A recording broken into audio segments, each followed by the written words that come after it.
Hi all, I'm Juan from Xavi Trepat's lab, and I'm going to tell you about circadian clocks and cell mechanics, two processes that have been quite unrelated until now. So we call circadian rhythms to our adaptation to the cyclic environment that arises from the rotation of the Earth. We are able to feel time thanks to a clock we have in our brain in a place called the suprachiasmatic nucleus that resets every day thanks to the sunlight and send information about time to the rest of the body. So having a clock in different tissues and organs in our body is very important because we can save energy, anticipating to changes and avoiding that incompatible processes happen at the same time. Very importantly, in the recent years, several studies have discovered that there are other ways to feel time that bypass this sunlight-brain pathway, and this is opening a new, very exciting field. That is the context of our project that tries to solve this question: how does the mechanical environment impact on the circadian clock? So the clock of every organ is the result of the clock of all the cells that compose this organ, and this clock is commanded by a series of proteins that are oscillating every 24 hours with different phases. Thanks to a series of delayed feedback loops. So these individual proteins regulate many hundreds of proteins in the cell, so this has a huge impact on the physiology of the cells. And we are going to focus on reverb alpha, that is one of these proteins of the clock. So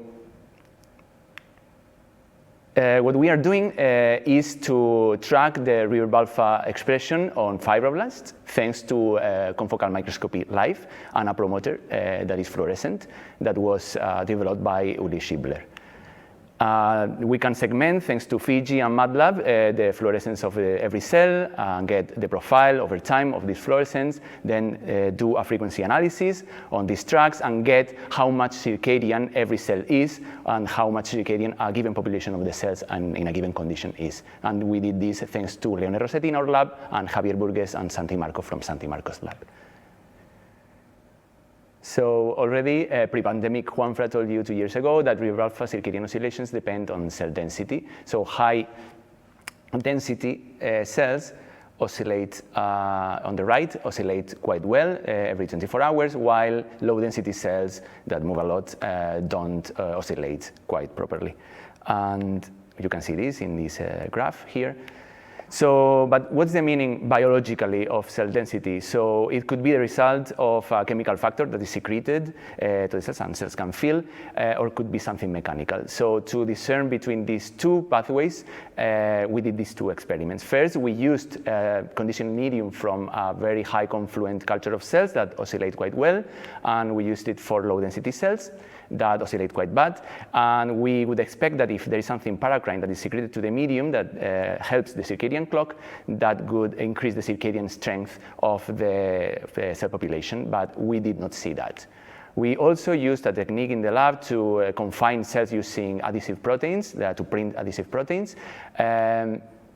So we could have like low density cells, but confined as if they were inside a monolayer, and what we could see is that these cells recover the circadian rhythms. So this means that paracrine signaling is not affecting the circadian clock, and there is something mechanical happening, but it's not due to cell-cell additions. So then what is it? So we looked at the mechanotransduction protein par excellence, that is YAP. That is a molecule that can translocate from nucleus to the cytosol due to mechanical signaling of different natures and regulate many important processes in the cells, like proliferation, fibrosis, wound healing, or cancer. And what we did is compromising the cells mechanically in different manners and checking where YAP and TAS is and what is the circadian strength. We did that with different densities. We did that with confined cells. We did that with different drugs that alter the actin cytoskeleton, and also with rigidities, different rigidities of the substrate. And what we saw is a very nice anti-correlation between nuclear YAP and circadian strength, indicating that YAP via mechanics is deleterious for the circadian clock. That is something novel and really important that we are now investigating a bit further. And with this, I want to thank people in my lab, Xavi Trepat, also the lab of Pere Roca Cusax, and the lab of Santi Marco, especially the people that are depicted in the picture. Thank you very much.